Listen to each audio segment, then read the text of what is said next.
So for my restoration project, I decided to do music and learning hymns. So I chose 3 hymns from the restoration that I wanted to learn on the piano. I chose Joseph Smith's First Prayer, Hark All Ye Nations, and Praise to the Man. And I spent a lot of time learning these hymns on the piano. The reason why I chose this project specifically is because I really love music and I love playing the piano and singing, and I recently have gotten called as the ward organist in my ward, and so I've been trying to learn new hymns, and that's been a goal of mine. And so I figured I could kind of combine those 2 things for this class, and something that I already kind of wanted to do. Yeah, so that's why I chose to learn hymns, because I also feel like music is a good way that I grow my testimony and I feel the Spirit.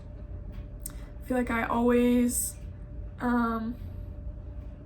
whenever there's a musical performance or during hymns, there's always something that touches me, and it's a good way to get into my heart very quickly. So I definitely have a soft spot for the hymns. And I also, along with learning the hymns, I wanted to do some research and learn some factual things about why the hymns were written, and what kind of time point in the restoration they were written.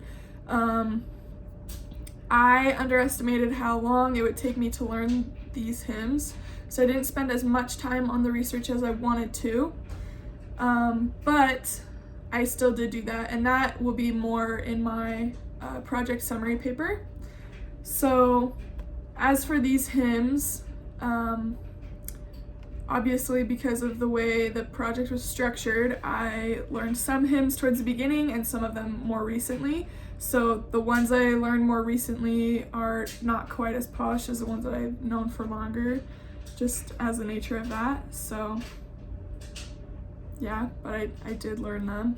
So I will play first Hark All Ye Nations, which I learned at the end, and then Praise to the Man, which I learned second, and Joseph Smith's Prayer, which I learned first. So yeah.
Thanks for watching.